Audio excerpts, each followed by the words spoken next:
¿Cómo les va? Queremos repasar un poco las claves económicas de este acuerdo con el gobierno, con el FMI, qué significa lo que está pasando y sobre todo entender también lo que tiene que ver con las tarifas. Bueno, la parte de las tarifas va a ser complicada de explicar porque no se entiende muy bien. Pero, básicamente el acuerdo con el FMI que se presentó más o menos lo que sabíamos que iba a pasar. Hay una reducción del déficit fiscal de medio punto.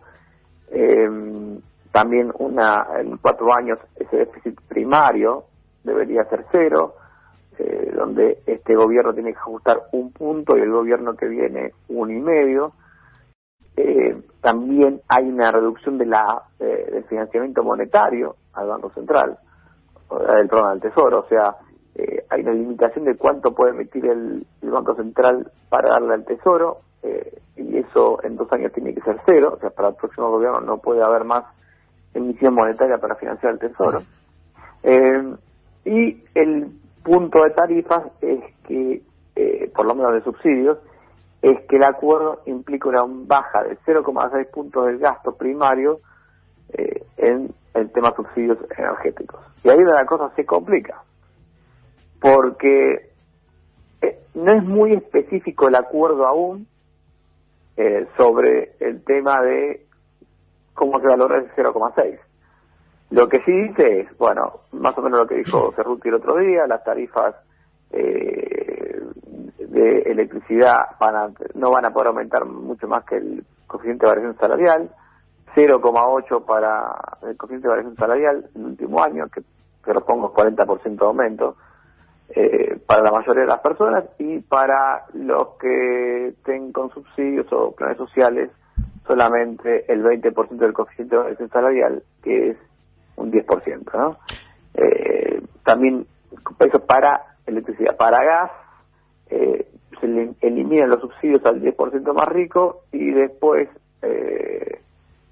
va a haber aumentos ahí, no queda mucho más. Fausto, te hago una consulta al respecto, ¿no? Digo, viste que en la Argentina, en el Mundial, todos somos directores técnicos, ahora todos somos especialistas en Fondo Monetario, y estoy viendo que se habla de tarifazo o de una crítica por parte de sectores que le pedían al propio gobierno que intervenga, ¿no? Que aumente las tarifas porque era insostenible y demás.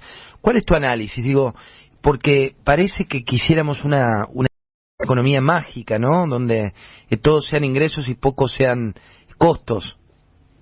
Claro, para mí ese análisis del tarifazo, ese tipo de análisis no son buenos. Lo que hay que saber claramente es que no podemos vivir pagando por el gas, la electricidad y el transporte menos de lo que vale producirlo, ¿no? Producir esos servicios. Entonces, si no lo pagamos nosotros, lo tiene que pagar alguien, en este caso el Estado. Y cuando lo paga el Estado, también lo pagamos nosotros vía otras cosas, vía inflación, vía suba de impuestos, etcétera, etcétera, etcétera. Entonces, hay que pagar por las cosas lo que valen y evitar que el Estado esté subsidiando todo. Podrías decirme, bueno, pero para la gente más pobre, que haya un subsidio, bueno, ahí es parte de la política social de última, ¿no? Pero no podés convertir una política social en una especie de intento de regalarla a todos los ciudadanos, porque en el fondo lo vas a terminar pagando igual, ¿no? Y por ahí de la peor manera, porque es preferible pagar el precio pleno de una tarifa que después tener que pagar inflación, ¿no? Que después tener que vivir con inflación y pagarlo con una inflación del 50% como estamos haciendo ahora, ¿no? Entonces, creo que eso hay que tenerlo claro. Después, creo que hay métodos para morigerar el impacto de los aumentos de las tarifas.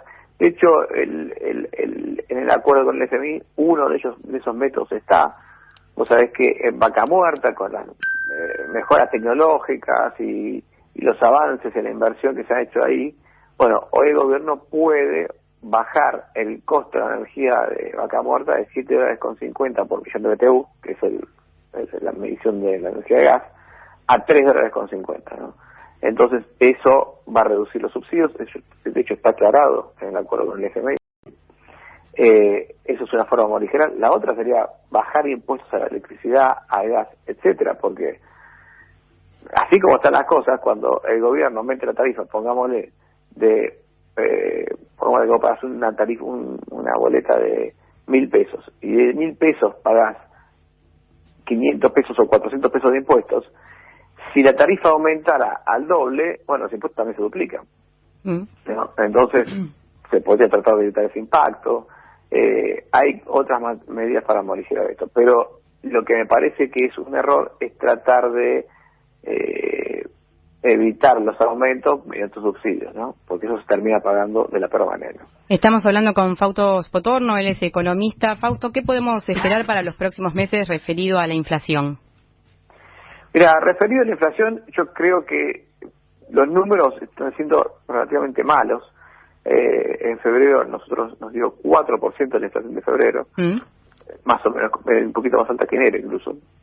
Marzo viene con aumentos en tarifas, en prepagas, en expensas y alguna más que me estoy comiendo por ahí, con lo cual ya estamos hablando de, y además tener los típicos aumentos de marzo que son los útiles escolares, a colegios, otro que aumenta en marzo, y ese tipo de cosas que van a empujar los precios seguramente para arriba. No me extrañaría también que con el tema del conflicto de Ucrania y Rusia, etcétera, tengas algún problema con el precio de la carne, con el precio del trigo, etcétera, con el precio de la harina, etcétera, ¿no? Así que la sensación es que en marzo también vas a tener una inflación relativamente alta. Fausto, la última tiene que ver con este contexto. Obviamente toda guerra es repudiable y es horrible más en esta época, pero en términos económicos, ¿puede generar alguna oportunidad para Argentina? Digo, estamos leyendo que el trigo tiene el valor más alto en 14 años, estamos leyendo que el principal productor mundial de aceite de girasol no va a poder producir en la misma línea. Digo, desde solo la perspectiva económica, ¿hay algún tipo de oportunidad? Ahora, sí, claramente Argentina, también depende cuánto dure el conflicto, ¿no? Y cómo se produzca, pero la del trigo la vimos pasar, pasó. O sea, a menos que se mantenga esto hasta fin de año, lo cierto es que nuestra cosecha de trigo ya está vendida.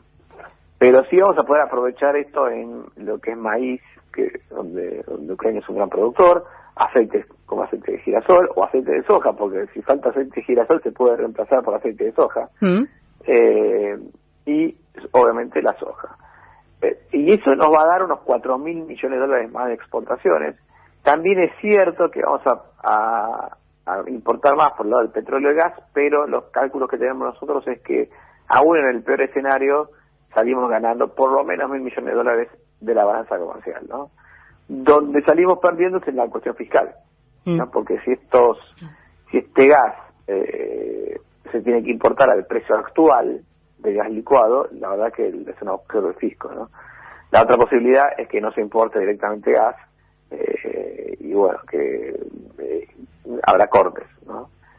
Porque además hay que ver si se puede importar el gas aún a este precio, porque esto es como tratar de importar, es como que vos ponele que ustedes dos deciden comprar un cuadro, van a la subasta y está Galperín queriendo el mismo cuadro. Lo más probable es que ustedes no compren el cuadro. No.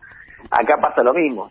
Si el precio, por más alto que esté el precio del gas, está Alemania del otro lado comprando gas, y probablemente no termine pudiendo comprar ese gas, ¿no? Entonces, yo creo que habrá que ver si podemos importar ese gas y si no vamos a tener el corte de gas. El otro tema, lo que sí, eso en el peor escenario. ¿Por qué en el peor escenario? Bueno, porque nosotros vamos a necesitar gas en julio, no ahora. Y en julio es el verano europeo. Entonces hay que ver si ese precio de gas que está tan alto y que vamos a ver si se puede pagar eso. Por ahí en julio ya no está así. Entonces, si el precio de gas baja, bueno, tanto fiscal como comercialmente la situación va a ser aún un poco mejor de la actual, ¿no? Fausto Spotorno, economista, con toda la actualidad de la micro y la macro que tenés que conocer. Muchas gracias por esta comunicación con Un Tiempo Más. De nada, hasta luego.